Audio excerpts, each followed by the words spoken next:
Connectivity means multiple things. But at the core, connectivity boils down to corralling forces and coming together with a shared vision.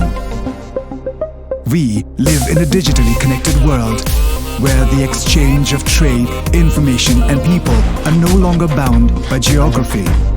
The 2020 Kantipur Conclave reimagines connectivity and brings together a diverse group of people to discuss how we can cultivate partnerships, collaborations and relationships beyond our borders.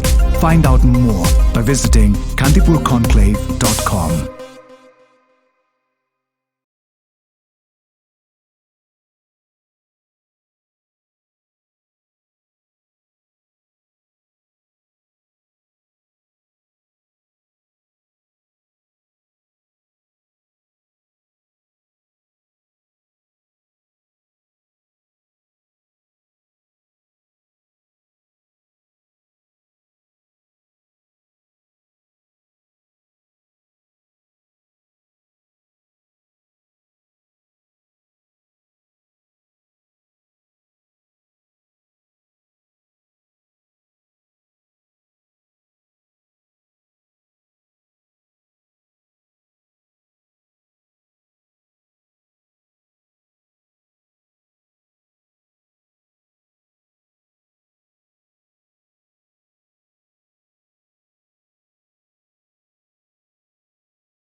Once again, a very good morning, ladies and gentlemen. Thank you so much for joining us here at day 2 of Kantipur Conclave 2020. We've had some very interesting, insightful panel discussions so far, and we definitely hope to continue that energy moving forward in the day.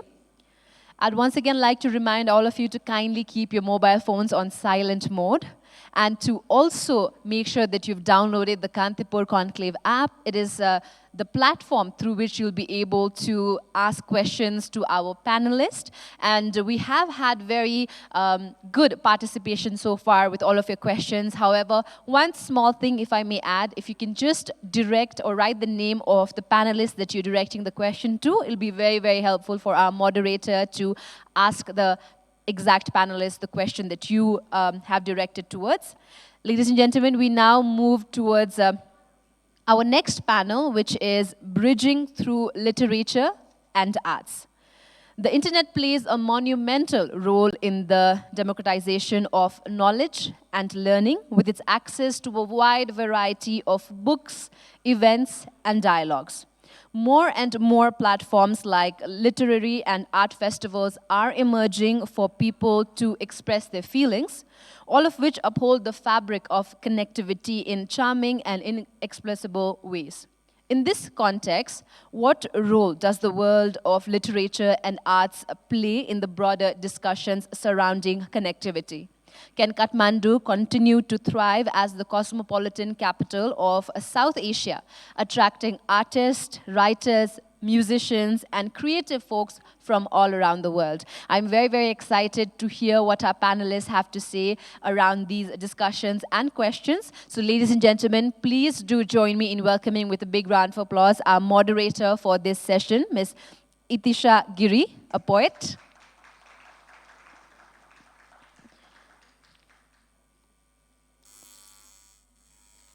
And our panelists for this session, Ms. Namita Gokhale, founder and co-director, Jaipur Literature Festival.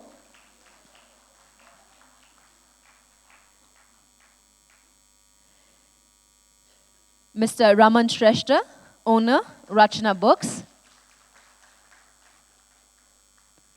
and Ms. Bhushita Vasistha, writer.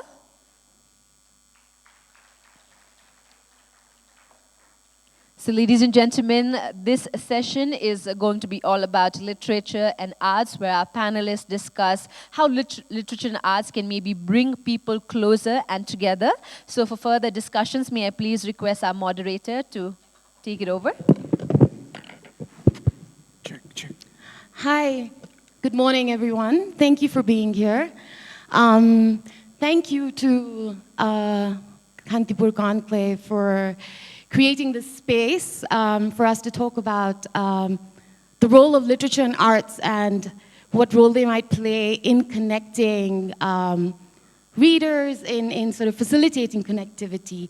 And it's such a privilege to host our three wonderful panelists, Namita, Raman, Bhushita. Thank you so much for being here. I think over the last, sort of yesterday, we spent the whole day talking about connectivity from different perspectives. There were arguments or discussions around, what should be prioritized? Is it infrastructure? Is it ideas? I thought we could start off by maybe defining what connectivity means to us in our sort of personal, local, and professional context, especially, in relation to literature and arts. So who wants to be brave and go first? Yes, Raman, please. Good morning. Connectivity to me, at the end of the day, is that warm feeling which comes from here every time I think about Nepal. And that is what is important, I feel, that we should have and for with my relation with Nepal as well. My mama ghar is here, and that connectivity with my line of job is what drives me to keep coming here and to I'm sorry dazing out, but that's, yeah. And when it comes to digital connectivity, to realize that there's also another Raman Shrestha in the room through this app, to know that he's here, and just these connections, I think, work for me. Namita? I've been thinking about connectivity since we began talking in the Author's Lounge a little while ago. And I think it's a deeper thing than we immediately perceive. The way the human species is connected now is almost an evolution, not almost, it is an evolutionary thing. It is technology giving an impetus to an evolutionary growth in the human species. Because the phone is an extension of the eye, the phone is an extension of the ear, the phone is an extension of the mind. And the way many other species seem to be much more connected than humans previously were. Ants were famously connected, and I think it is something like that, sort of a larger consciousness or mass mind emerging, which is in the very beginning just now, but this will grow and grow, and it'll change things, I feel, including the way stories are told. Because I was introduced as the director and founder of the Jaipur Lit Fest, but for me, I'm almost always a writer first. And as a writer, I feel that our narratives will change with so many things, including artificial intelligence telling its own story. So I think the connectivity we are talking about is much, much, much larger than we immediately give it the status of being. And as a writer, I feel the need sometimes to be connected and sometimes to be disconnected. That's very important for me. Well, I think connection, well, the term has acquired a new status now with social media and the tagline, stay connected, right? But then I was not very convinced by this idea of connection, through social media. And then like last 2 years ago, I switched on to a simple Nokia phone, and I disconnected from all the social network side. So I have been ruminating over the idea of what connection is. What does it mean to me?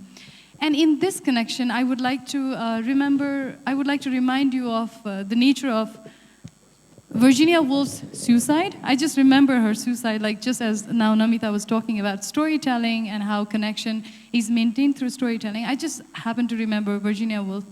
When she committed suicide, she drowned herself into the river. But before she drowned herself into the river, she put a number of pebbles in her pocket, and she made her pocket really heavy, and she walked into the water, and that's how she drowned herself. And then I had been thinking, if she just wanted to drown herself to death, why did she have to put those pebbles in her pocket? And I found it very puzzling. I thought about it for a long time. And then I was reading this book called The Unbearable Lightness of Being by Milan Kundera, where he talks about that, human existence is very treacherous. We are existing as mind and matter together at once, the consciousness and matter together at once. So we need something, some kind of gravitational pull that keeps us down, pinned down to earth, so that we can realize our existence, in earth. So to me, connection are any meaningful interaction, and those pebbles that we want to put in our pockets, so that we remain connected to the reality or the ground that we live in. So connectedness does not necessarily mean that we are connected to people through phone or virtually through social media and stuff like that, but those pebbles that we put into our pocket because they keep us connected. It could be anything. It could be through storytelling, it could be through music, it could be through friendship. So connection to me are those pebbles that pin us down to our reality and, keep us from the flight of loneliness. That's really interesting because it's all, you've all sort of approached it from a very personal level, perhaps, and then connected it to the larger question. Yesterday, one of the keynote speakers, I think it was Bruno Macias, he sort of talked about connectivity as this intellectual work, and where the responsibility lies with artists and writers and to facilitate or to create stories, but also to create sort of spaces, events, whether offline or online, for the exchange of different ideas. So I just wanted to ask, obviously Namita with sort of, Jaipur Literary Festival, I mean, it's such a success, and, it started off in Jaipur, but now it has like international iterations in Colorado and Australia. Raman, I know that Rachna Bookstore is sort of the heart of Sikkim. You do so many literary events, and Paleti, of course, is another fantastic example of facilitating a conversation. How do you, in offline events especially, how does one go about removing barriers to connectivity? And by that, I mean access. Like, could someone address that? Namita, would you? Let me tell you about the Jaipur Literature Festival and our experience there. It's now 13 years ago that we began this edition of the Jaipur Literature Festival. And its growth has surprised me, William, Sanjoy, more than anyone else. But what's even more surprising, it is the largest literary event in the world, but it has, we have 8 international editions. And these international editions are now in London, in the British Library, in Belfast, in Houston, New York, Boulder, Colorado, Toronto, Adelaide, and in Doha. In each of these places, we have not reached out. There's been a connectivity somewhere that people from these places have come, visited the festival, found something about it that they wanted to replicate. And we have had local partners in all these places connecting with us. And because we are connecting across countries, continents, cultures, it's a different literary experience than those local ones which are only about people like us or like them or like whoever, which are also equally valuable. But one of the sub-themes of the Jaipur Literature Festival is each other's stories. And I think stories and narratives are the most basic thing that connects human beings. And we download each other's stories and understand ourselves better through downloading each other's stories. So I think shared narratives, each other's stories, these are the sense of connectivity. And if I can download the Epic of Gilgamesh and those ancient tablets on the internet and connect with the past, it makes connectivity all the more connected. I think, what precedes technology is human impulse. I mean, all kind of technology, including language. Whenever there's human impulse for something, I mean, we want to see something beyond our immediate eyes, and then we invent telescope. Or we want to connect with people beyond our reach, we invent things like telephone or telecommunications and stuff. So I think the primary drive in human being, the greatest technology that human beings have discovered, to me, is language. We discovered a way of saying things, a code through which we could say how we felt. I mean, this is miraculous, right? So the primary impulse in human being is to tell how we feel. I think that's the primary drive in all of us. And connectivity or all these kind of events or literature or music, what they do is that they facilitate this impulse in human being to tell about how it feels to be alive, how it feels to love, or how it feels to see the nature. So that's a more primary drive. And if you actually examine all the technology that we have developed henceforth, I always see that the primary drive has been to tell people how we feel.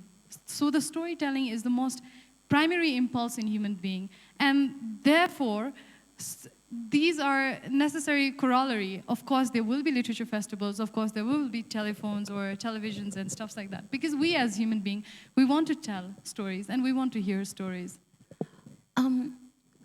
Yeah, absolutely. But I also want to touch on sort of the mechanics of it. So Raman, I mean, as an independent bookstore, right, and you host all these wonderful events, and you have a beautifully curated YouTube channel, which is great. But in terms of disseminating, or in terms of sort of putting this, expression or these narratives beyond sort of the local context, I mean, how do you go about that? Well, when we started off doing our events, the concept was very simple. If there was five of us in the room, the idea was that each one of us would know a little bit about one topic more than the others. So let's share that, and let's come away learning from that room a little more, having learned something about something you didn't know before. And we've been lucky to say that over the bookshop is a small space, after all. It's not a big venue, but there's a great connect, so much so that the talk that happens and the Q&A that follows, the Q&A always is almost double the time. I give that space. And even if there's like 40 people in the room, there's a great connect between the speaker and everybody gets to interact. And I think that is a good measure for me to see how successful an event or a program or the whole curation has been. And that's all I go by. And it's entirely experiential for me. That's how it is. I'd like to add to that a little. I completely agree with him. It's the connect between people that gives a real connectivity. Sorry, that sounded a bit. Because in the Jaipur Lit Fest, I feel there's a sort of collective energy that is evoked simply by the intensity of the passions, the joy, the arguments. And I think nonverbal connectivities and narrations are much more nuanced, much more difficult than the verbal ones. And sometimes, in fact, words can trap us. She said the technology of words, but words are born out of context, words are born out of geography also, words are born out of so many things. And I think the most important thing for literary connectivity is translations. And that is something we all, me personally and the Literature Festival and the Jaipur Bookmark, which is our publishing thing, we work on translations because you live as many lives as you know languages. And if we are exposed only to the literature of our own environment and region, that's valuable, but it's even more valuable if something can cross across and reach us. So, yeah. I mean, India, last year in 2019, at the Ensal Literary Festival in Pokhara, there was a fantastic panel of translators, from Sri Lanka, India, and Bangladesh, and I was very envious because India's translation sort of, it's really thriving, and as Namita, you said, it's so important and critical to connectivity, which I do want to then connect to the English language. At Jaipur Lit Fest or at, your bookstore, here we are, we're using English as sort of the lingua franca. I mean, does that still create sort of a dominant discourse which perhaps includes but also excludes individuals, groups? I think that's an interesting question in the context of Nepal, because English as a second language or a foreign language is almost enjoys the same status as 123. I think according to the census of 2011, we have like about 123 different dialects spoken across Nepal. But then all the exchanges, because Nepali language has been the language of hegemony or the lingua franca here in Nepal. So that has dominated the entire narrative of what is literature, what does it mean to live. All the modes of expressions are mediated through Nepali language. And that has largely, I'm just speaking in context of Nepal, marginalized all other languages and their expression or their experiences. So I find it very interesting looking at the status of English in Nepal, because that is like a neutral language which all of us are not equally not good at, Like even if I could be, my primary language could be, I could be Nepali, or somebody could be speaking Maithili, or somebody could be Magar or Kirat. We all have our languages, mother tongues and stuff like that. But for all of us, English is a second language. And there we find a meeting point, because for all of us, it's a foreign language. And that is liberating and I think it's almost democratizing the entire process for me. So I think English has kind of facilitated or provided a platform for all of us to come together where we are all faltering in this language and somehow trying to find our way through. So I think it is kind of facilitating the political discourses in Nepal. And about delimiting the access and stuff like that. I think what I find very interesting is like when I used to be in social media, suddenly the entire definition of literacy is no more defined or no more limited to being literate in the traditional terms anymore. Now literacy means you have to learn what is the language of digital world, So in this new context, my grandmother, so she was using Facebook, and she was trying to decipher a status, and which was written in Roman English. It wasn't written in Nepali, but it was written in Roman English, something that's said in Nepali. She was trying hard to decipher it, and then she could not, obviously, so I deciphered it for her, and then she was like, she's about 75 years old, and she's like, oh, it seems I have to learn Nepali now, just to interact or just to keep in touch with her, her relatives and stuff like that. So I find the influence of Nepali very interesting in Nepali context. And English, for all its fault, has also been a democratic platform from that point of view. Would anyone like to add to that? I'd like to. I'm fascinated by emojis because it's a world language. You don't need to be literate, but you do need to be literate about what it indicates. What does the eggplant mean? It's the most popular emoji, I'm told. Or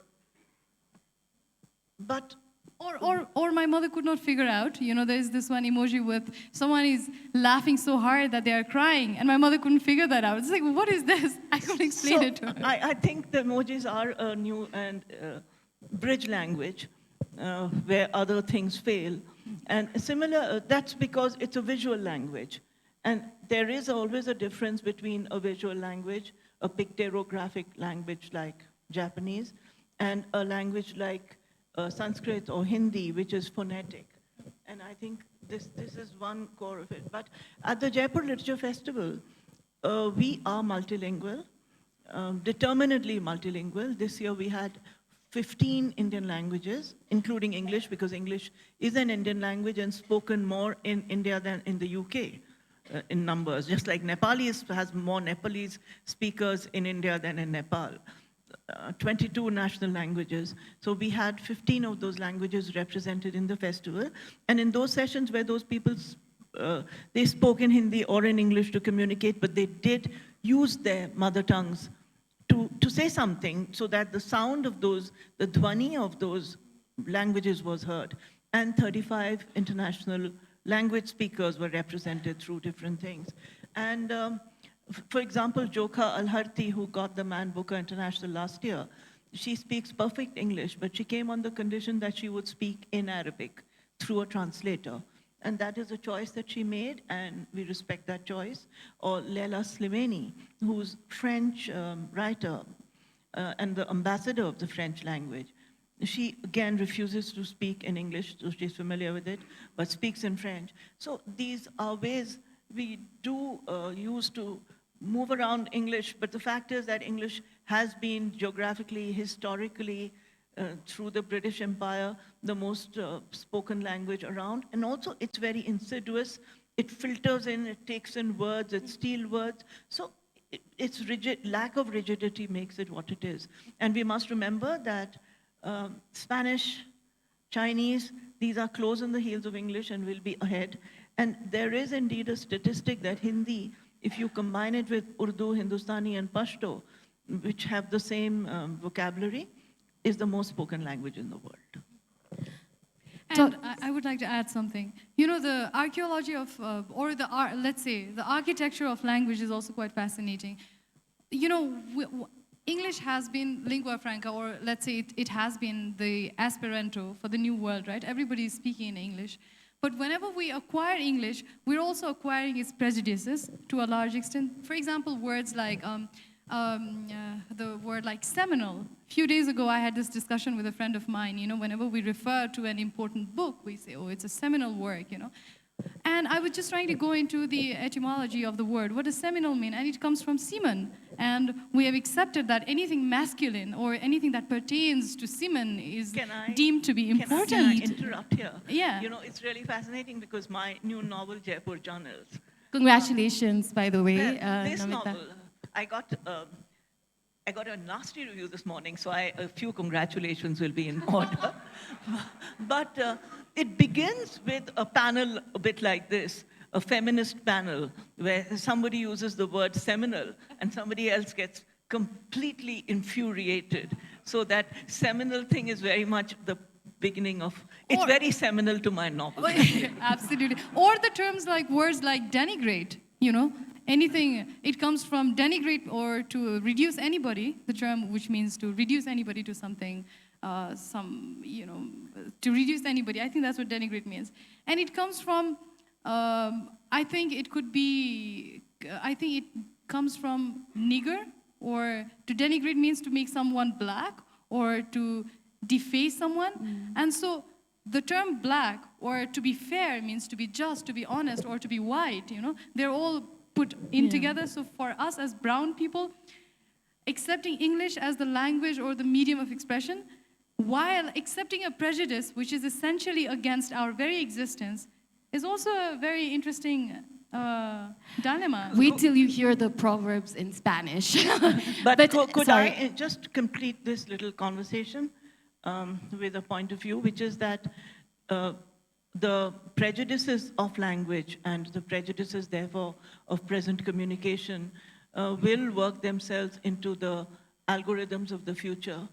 And those prejudices will be propagated exponentially unless some thought is given to them, because language has its own prejudices, and the continuation of languages into all kinds of connectivity have to be thought about. Sorry, I have to swiftly move on.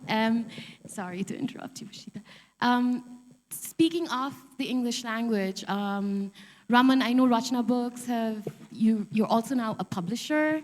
Yes, that's correct. And I'm really excited. I know you mentioned it to me, and I'm really excited about this. You're soon publishing Tashi Chofel's poetry collection, How to Collect a Folktale. And it's going to be obviously in Rachna books.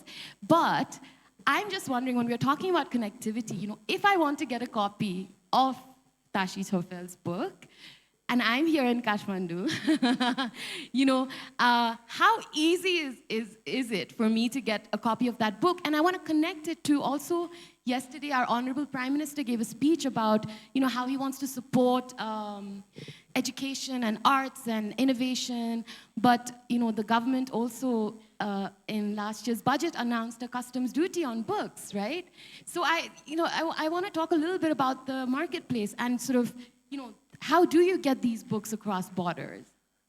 This has been a challenge with us for very many years. Previously, our other publication division, we used to print our books in Kathmandu. And taking them across the Bansar has been such a challenge that we've just stayed away. And I was just asking Bhushita, where are you publishing your books? And they said Delhi. So as it turns out, we're going to the same printer. But just last week, there was pictures in the paper with protests about this customs duty.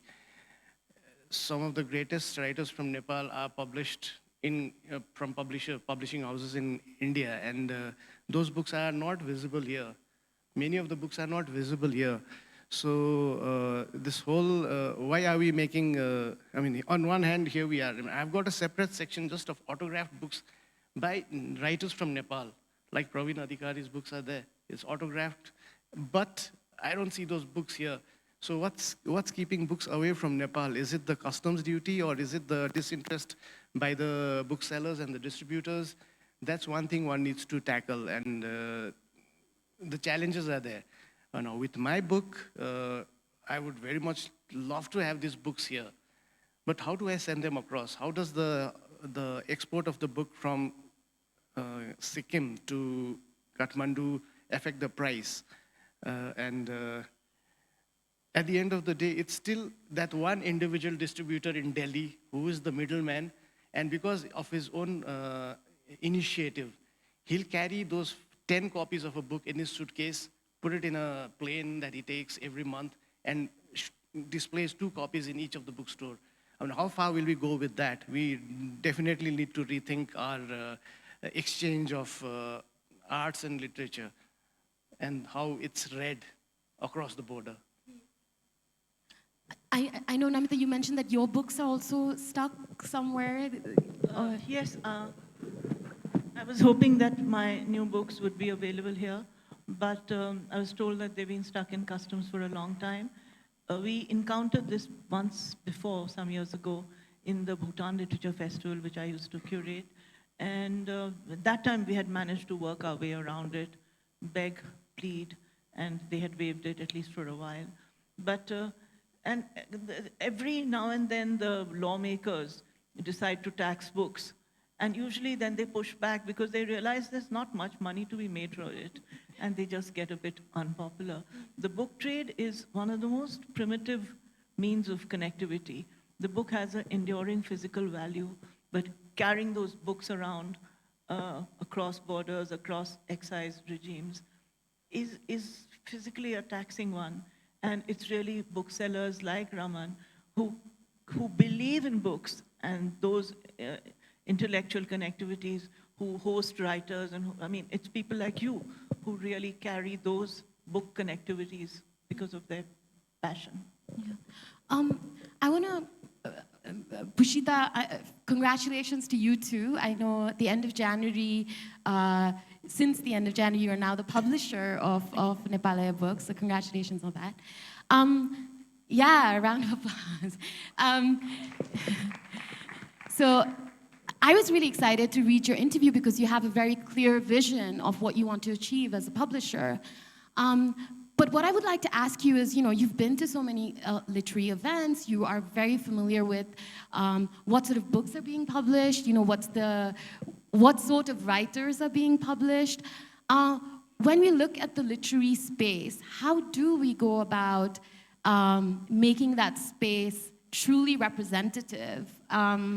And how do we go about making that space how do we get away from this idea of literary festivals being like ivory towers, perhaps, or publishing still being sort of very, privileged space, maybe? Well, that's an irony to talk in Hayat, but there we are.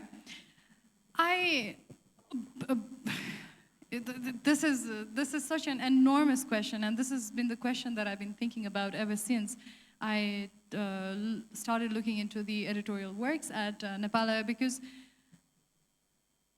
language, like George Orwell said, is an extension of hegemony. It is necessarily an extension of the hegemony of the state. And if I may take you, in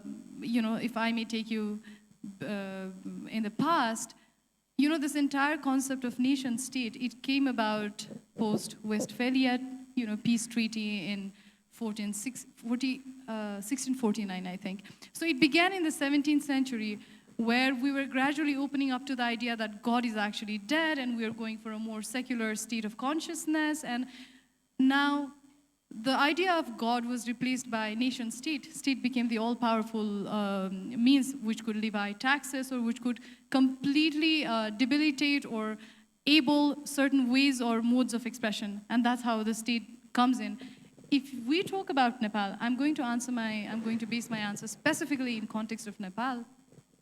In the context of Nepal, Nepal as a cultural entity could be dated back much earlier.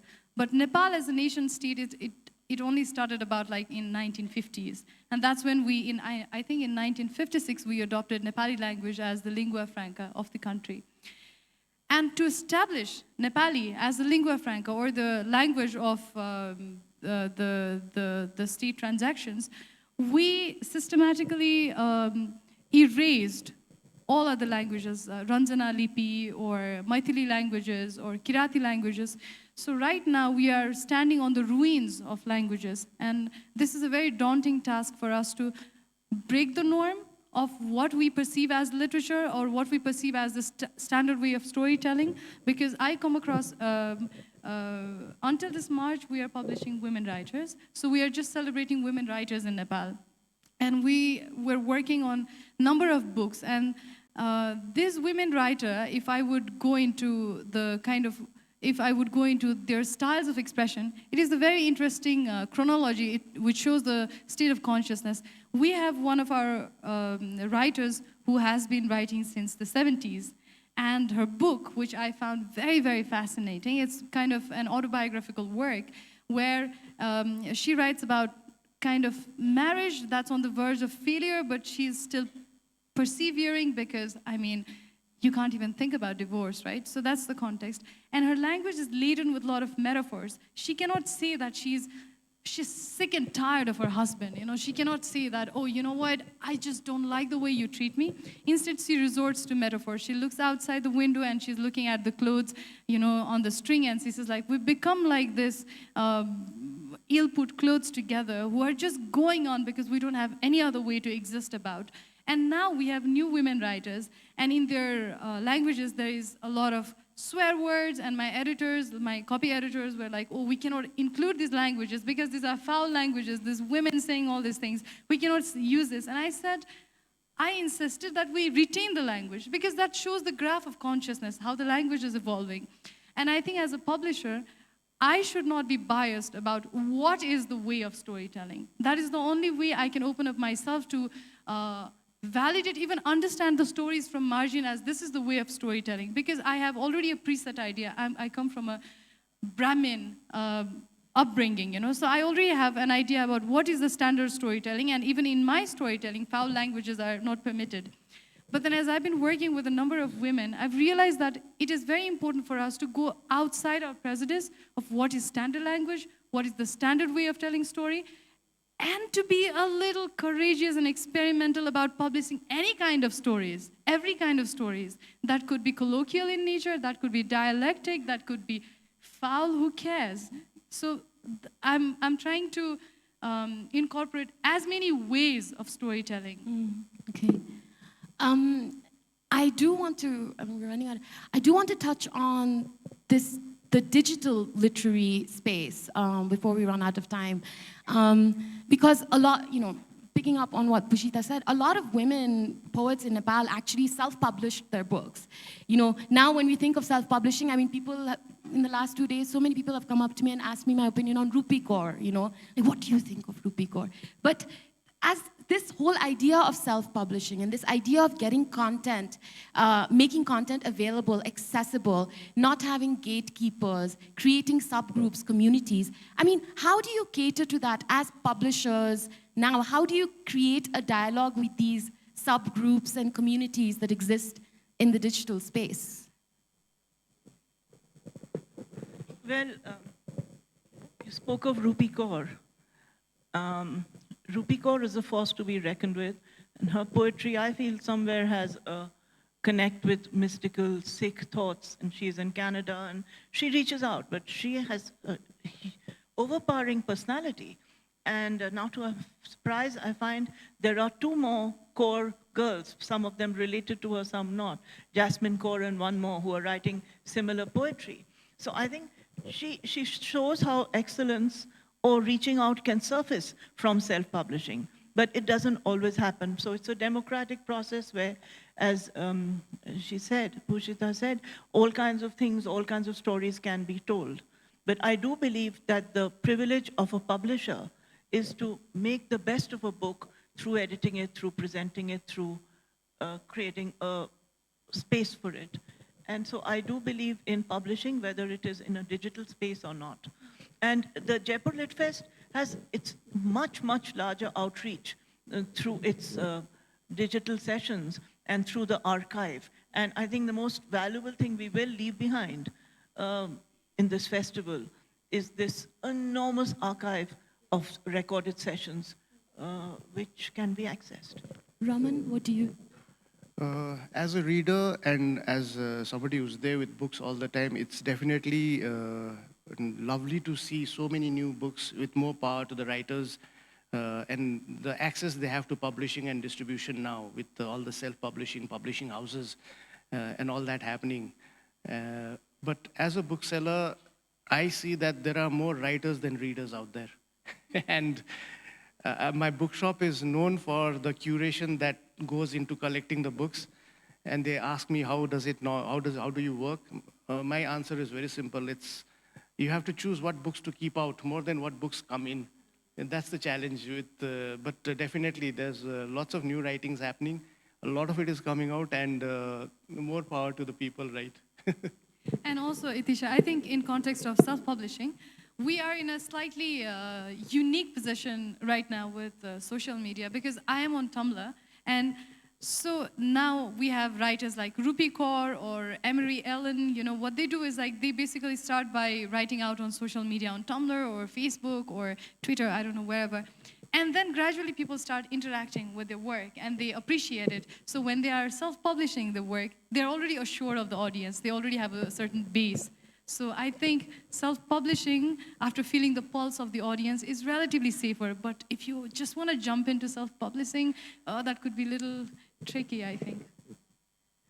In regards to, because in the blurb of this panel, we we were supposed to talk about this idea of place and how can a place turn into a hub or a cultural hub, Obviously, we're in Kathmandu right now, but I also want to know about your experiences, whether in where Rachna Books is located, or even when Jaipur Literary Festival goes out, like how do you then connect the local of that new place to this idea of Jaipur Lit Fest? Like, how does a place take on that identity of becoming a heart or a hub or a space? What does a place need to have?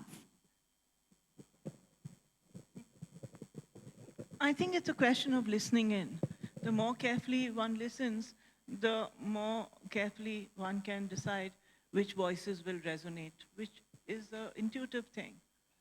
And the sort of integrity and humility with which you put out those voices. I don't have any answers beyond that.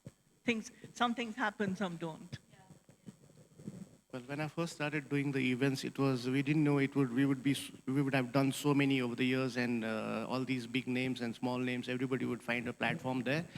But the idea was, as a place, to keep having these things going, involve the youngsters, even if it's 5 people. We've had a theater artist who came in from Delhi, and there were only 5 people in the room, including me and him.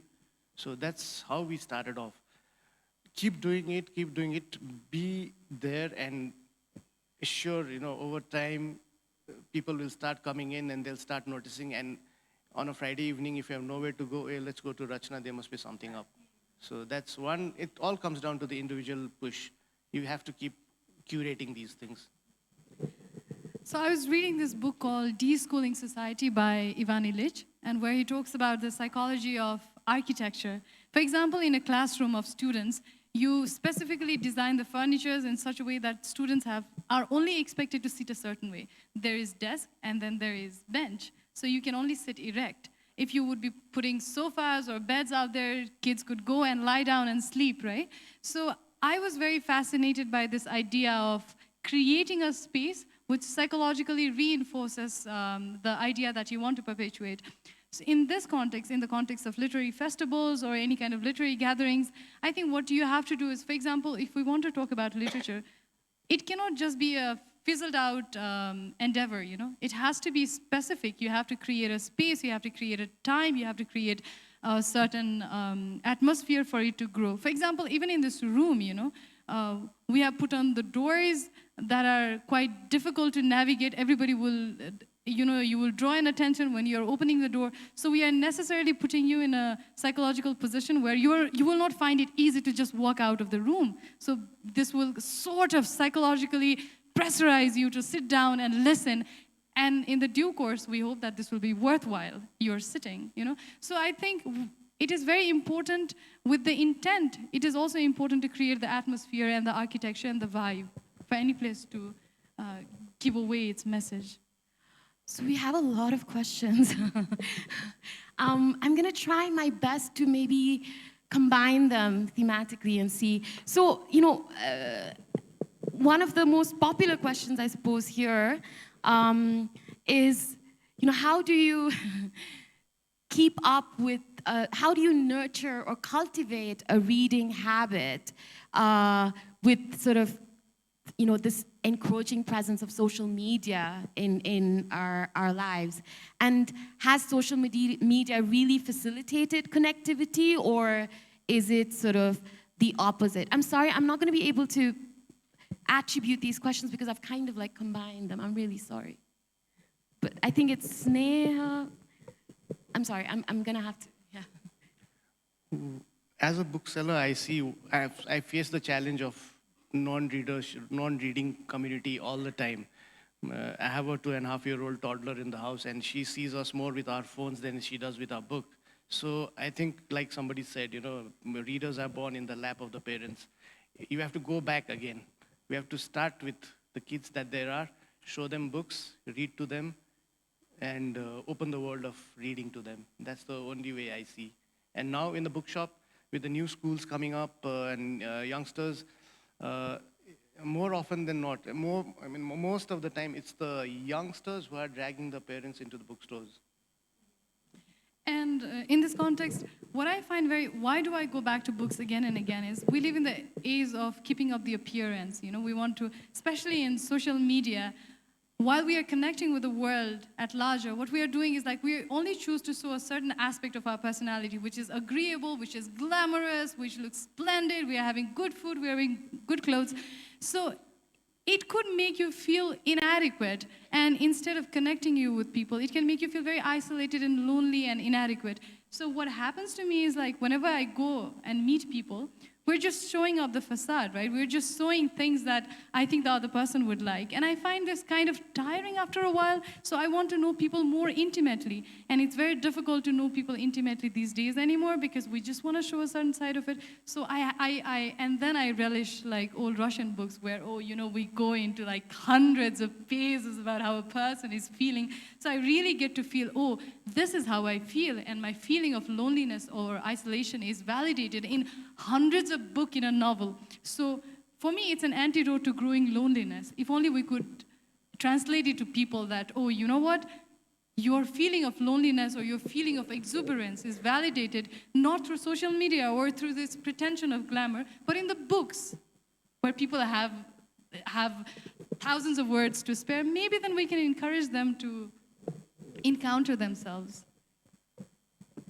Do you want my take as well? I'll be quick because I know you're short of time. Yeah, please. But I slightly resent that missionary tone that comes in about we must read books. How do we read books? Exactly. I think people are readers or they are not readers. Even people who have grown up in an environment of reading, if they prefer music or films, that's fine. Don't pass on any guilt about it. If children like mathematics or playing in the mud, that's both is fine. And so I think readers will always read because they have a textual and a visual imagination. And let's not make such a big deal about it. And then if you don't make a whole guilt-ridden thing, have you read? I have to read 20 books and this year. It doesn't work like that for me.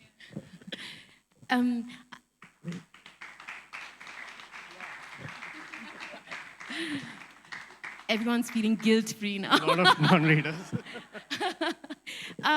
But I would say a positive thing that, from a personal point of view, I really use Twitter. It has been a great source of different styles and types of poetry for me, introducing me to new poets. So for me, Twitter has been really good for that. I'm gonna ask one more question. This question is from Sneha Raj Bhandari. How are country or regional narratives cemented in our hearts and minds, and how bad with tablet? It's just you have that. That's the digital illiteracy we were supposed to talk about. Yeah. Disconnectivity. Sorry, I'll read again. How are country or regional narratives cemented in our hearts and minds, and how easy is it to change the discourse once it's set? What are some examples of countries repositioning themselves which both internal and external audiences accept? So I suppose this is more in terms of sort of the literary memory or the literary production, perhaps. Difficult question. I couldn't quite understand it. Could you put it in simpler words? Sure. So I think the question is trying to ask, and I'm sorry if I misconstrue or misinterpret your question, is when you look at spaces, a nation state or countries, and you look at their literary production, you associate, when you think of Shakespeare, you think of sort of the English canon, for example. So these sort of narratives, the places that these place-specific literary identities have, how evolving are they? Are they changing? And how are national narratives around literature perhaps changing themselves? I think just to answer this very briefly, much of post-colonial study has been just that, We were ingrained in a colonial consciousness for a long time, and then there was an outburst of, post-colonial identity, consciousness. I think post-colonial literature addresses just that question, reinventing or reimagining the national identity or the identity per se. I think it would be useful to look at Shakespeare and Kalidas. I had a session on that last year somewhere, and Shakespeare all over the world, whether it's Japan and whether it's anywhere where people may or may not understand the full context of it, Shakespeare is Shakespeare. Kalidas was one of a series of very brilliant Sanskrit playwrights, but because he was translated into German and English and performed, he became the Kalidas figure, the equivalent of Shakespeare. So these are often accidents of history and happenstance, I feel. Raman, I have a question directed to you specifically. What would be your message to, this is your doppelganger, Raman Shrestha to Raman Shrestha. What would be your message to the Nepali government who recently imposed import tax on foreign books? Isn't it a detrimental step to the growth of literature in Nepal? Well, the answer is very straightforward. Books should be cheaper. Books should be available to everybody. Every neighborhood should have a bookstore and a library. But that's not all. You should own up these spaces as yours. It's a part of your community. There is somebody out here who's dedicated their life to bring great books to your neighborhood. You should own up that space. You should support it. and that's the only way to go about it. Books should be cheaper, yes, no tax. So we're almost out of time. I would just like to thank Binayak Tiwari, Raman Shrestha, Soumik Sharma, Abhilasha Rayamaji, Shyam Kumar Yadav, Rajesh Kumar, Sneha Raj Bhandari, Monica Neopani for your questions. I'm really sorry if I was unable to ask some of them because of time constraints. One more thing before we finish. Namita's book, Jaipur Journals, obviously it was published in January last month, and Namita is doing a reading tomorrow at Bodhi Books at 4 p.m., am I right? So yeah, if any of you are interested, please make your way there. It's going to be a fantastic event. So congratulations again, Namita.